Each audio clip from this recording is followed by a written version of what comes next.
welcome back to another battle report. This is my game 4 of this campaign. I think I'm at 4. I can't remember. Anyway, the games are flying by. Yeah, this is my game 4. So, obviously, the Eldar that you know and love. I've deployed all of the jet bikes. Wraith Knight is sitting far up. We're playing Hammer and Anvil. Relic is the primary, which is sitting right there.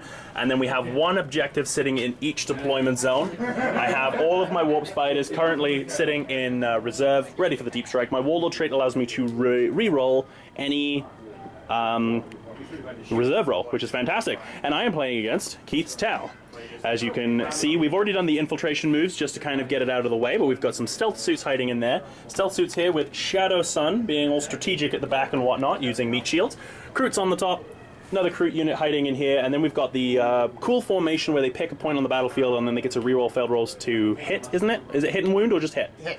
Just hit. So reroll failed rolls to hit. We got the three hammerheads, sorry. One with the ion, 2 with the rail. One's hiding over there. One Skyray gunship, which is going to be morphed into that building because he doesn't have a flight stand for it. And then the Ghost Keel because it's part of the stealth contingent or the optimized stealth cadre or whatever it's called. I think that's what it's called.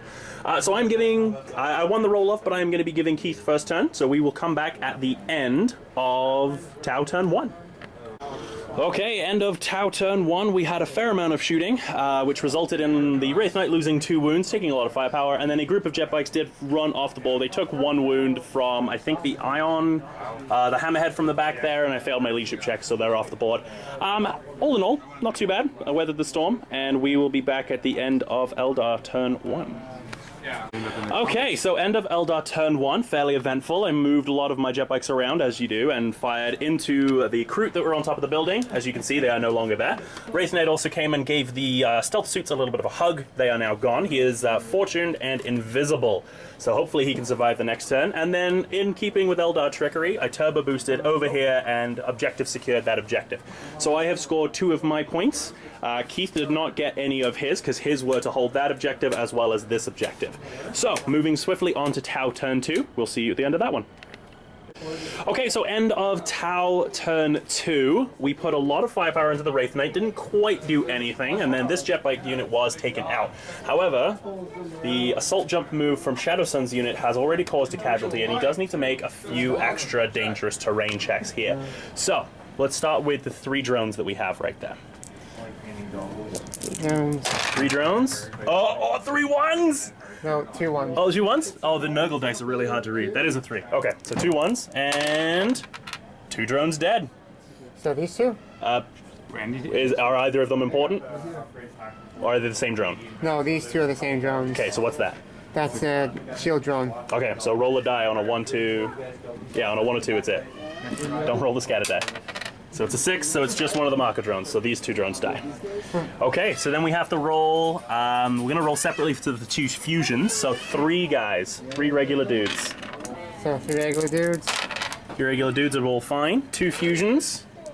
2 fusions. 2 fusions are both fine, and then Shadow Sun herself is fine, completely anticlimactic. So we're just going to do the assault jump move from the Ghost Keel right here, and then we'll be moving on to Eldar turn 2. And I'm just going to, do you mind if I roll my Warp Spider reserves right now? Yep, go ahead. Okay, we'll just keep those on camera as well. So, Warp Spiders, 6 units, 6 identical units. 4 coming in, but I can re-roll that because of my Warlord trait.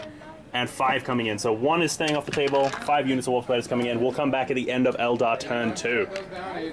Okay, so bottom of Eldar turn 2, lots of shooting going on, a lot of psychic powers that went down. Shadow Sun's unit was not entirely destroyed, they are running away. Shadow Sun, however, did die. The Warp Spiders over here did some damage to the Kroot. D-cannons went on to this tank and this tank, which did significant amounts of damage. Warp Spiders over there couldn't quite finish off that one. So I've got a lot of board control, and the score is currently 4-1. So we will come back at the end of Tau turn 3. Okay, so bottom of Tau turn 3, these guys regrouped, tried finding some snapshots at these guys, but I managed to flicker jump behind the vehicle, giving perfect cover. Took 2 casualties over here from the Ghost Keel units, but however the Tau last stand looking somewhat like this.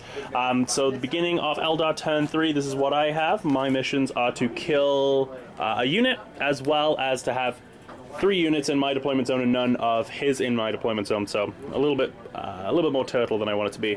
But we'll see you at the end of Eldar turn 3. Okay, so we had the bottom of Eldar turn 3. I've pushed up the table. I've still got hold of the relic sitting right there. Lots of firepower going in. Did not kill a unit this turn though, so I did not get my point for that. So then I do have my point for sticking back on these objective, or sticking back in my deployment zone. These units managed to pass their leadership checks. I did whittle down all the drones from the Ghost Kills, and they're both on 2 wounds each, so that's a little victory there. So we will see you at the end of Tau turn 4. Score, sorry, is currently... Keith did not... You didn't kill a unit, did you? No, so Keith didn't get... So the score is currently 5-2, and we will come back at the end of Tau turn 4. Okay, so bottom of Tau turn 4, we saw a little bit of shooting coming through. Took another wound off of the Wraith Knight, and one of the jet bikes fell here. The last stand, again, looking a little bit bleak, but we will come back at the end of Eldar turn 4. Okay, so end of Eldar turn 4. Keith is rampaging on with this tank, which jinked, and these 4 Pathfinders. The rest of the Eldar army has swept up the field, so the Wraith Knight is invisible, so we've just got those models left, so we will see what's going on at the end of Tau turn 5. Alright, so that's the game. He did a last round of shooting at the Wraith Knight to see if he could do anything. Being invisible is still very, very strong despite ITC. So... Despite us thinking we had a relic during the game, this game was not actually a relic primary. I limited my movement of my Wraith Knight for no reason for a couple of turns, which was fun. But at the end of the game, I'm holding primary, 1 secondary. Keith gets a point for first strike, and everything else goes to me. So thank you very much, Keith, and thank you very much, guys, for watching.